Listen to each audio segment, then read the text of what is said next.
everybody, welcome back to Design Time with Kalilabes. My name's Megan, and in today's design video I'm going to show you how you can make a truly haunted Halloween arrangement using everyday flowers from the grocery store. Now what we're going to need to get started is one package of decorative pebble or decorative sand in black and one package of decorative rock in orange. Now you can reverse that and get the orange sand or decorative pebbles and the black rock, whichever way you like best. We're also going to need a tin can. This is an old tomato can that I of course rinsed out and washed really well. I think I actually ran it through the dishwasher to make sure it was really clean. And we're going to need a 1/4 cube of floral soak foam. Now this is the wet foam, not the dry foam. If you're purchasing it at a craft store, it needs to be wet foam that we float into the water.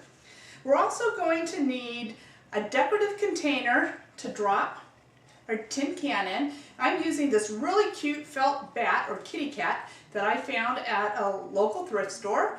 And I'm also going to show you how you can embellish a clear vase container. This looks like a terracotta pot using these embellishments.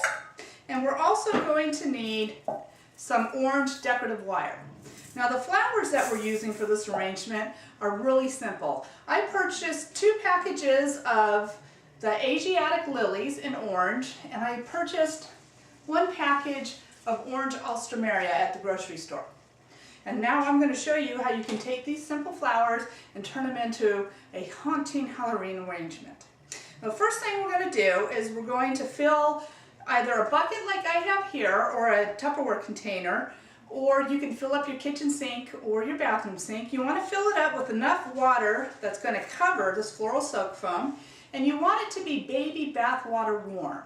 The reason we do that is because that's easier for the flowers to drink up when you insert them into it. And then we're going to take 1 packet of our floral preservative and we're going to pour it in the water. Just like that before we soak the foam. Now out of our Kalilabes Floral Design Kit, we're obviously going to need to use 1 of our packets of floral preservative. We're also going to need our floral design knife and our leather thumb guard if you choose to use it. Now I don't use mine anymore, but as you know, if you're at all apprehensive about working with your design knife, you want to go ahead and put it on. And that's all we're going to need out of the kit. And then we're going to take our floral soak foam. We're going to gently set it on top of the water. We're going to and there we're ready to go. So I'm just going to move these out of the way because I'm not going to need this bucket of water anymore.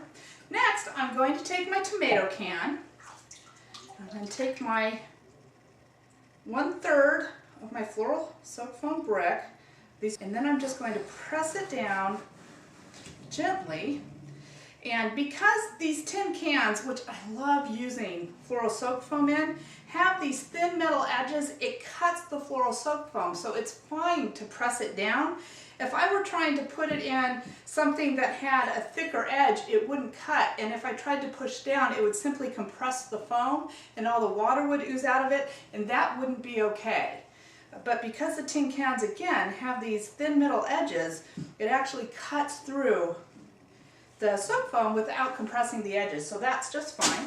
And because it fits so snugly, I don't need to tape it with anything. I am ready to arrange my flowers. Now what I'm going to do is I'm just going to take one to start with, one of my lilies.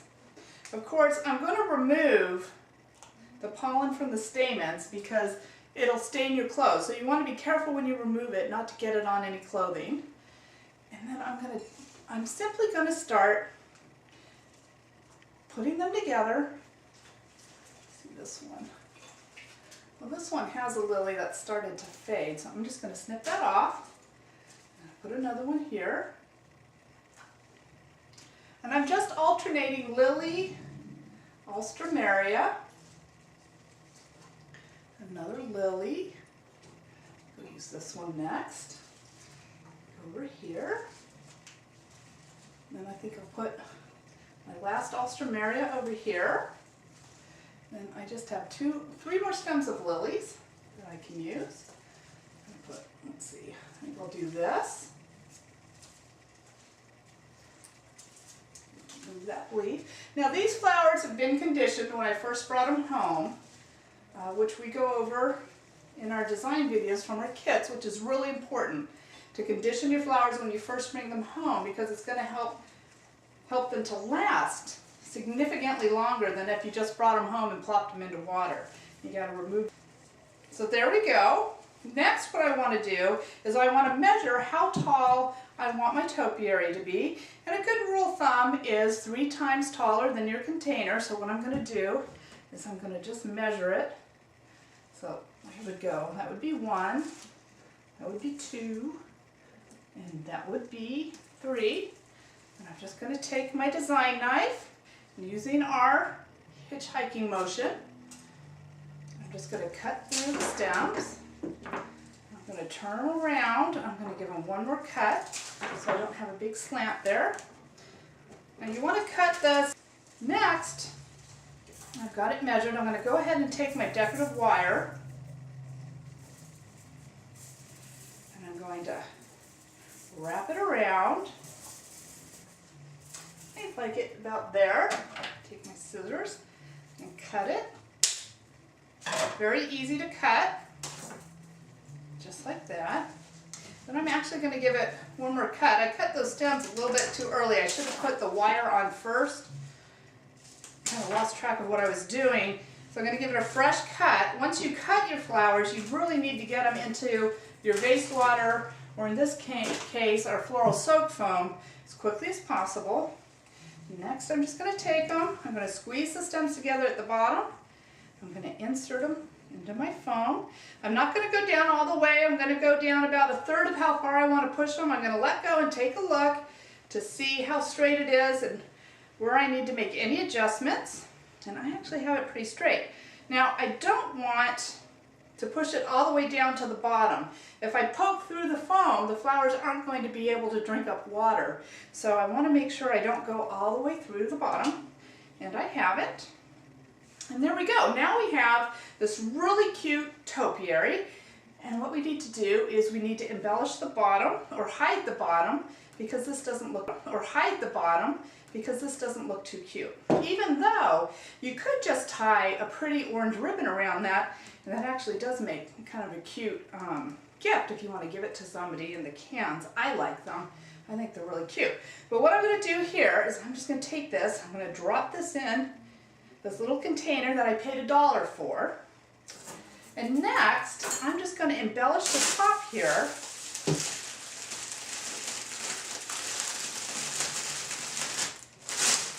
with some of my orange decorative pebbles. So I want to make sure I completely cover the topiary, the tin can and the foam. We call them mechanics. And lastly, I'm just going to take some of these really cute spiders. I'm going to place some on there. I'm going to use a glue dot that you get at the grocery store. Doesn't need to be anything fancy. These are glue dots that we sell on our website. They're super tacky and kind of large, and they work great to adhere the mechanics and working with floral design. I'm just going to take those off, and I might even want to stick one in the arrangement itself. I'm just going to turn around and see. I'll see I can stick it right here on this lily. It'll be really cute, just like that. And I have 2 more. I can put one here in the back and one more, like so. I think I'm going to put this one up here on the orange wire, and I'll show it really well. There you have a really cute Halloween arrangement that was just simple to make and extremely economical. Now, another thing that you can do using the black decorative pebbles, if you may be looking for a little more sophisticated look, I'm just going to take the spiders off the rocks, Take the rocks off real quick. I'm going to take it and I'm going to put it in this clear pot. And I'm going to take my black decorative pebbles and I'm going to pour them in between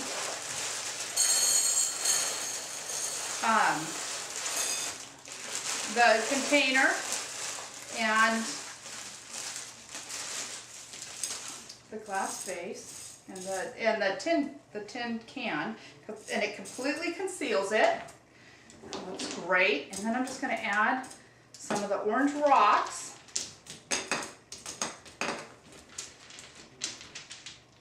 Just like that. Just kind of pile them on. Gives it a real spooky look. I love the traditional black and orange for Halloween. I like the purple too, but I really like the black and orange. These lilies are gorgeous. And then again, I'm just going to add my spiders back. I already have them on there. And if you want, you could even add an orange bow around the pot. Now, I'm going to step away for just a moment, and again, I'm going to show you how you can use some dry ice to really make this spooktacular. I'll be right back.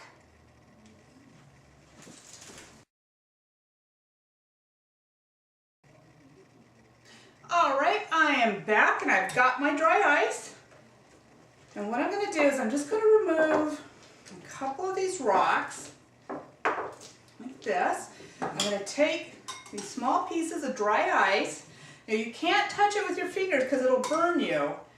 So I'm using tongs. You can get the dry ice at your grocery store. They carry it. Just ask the checker for it.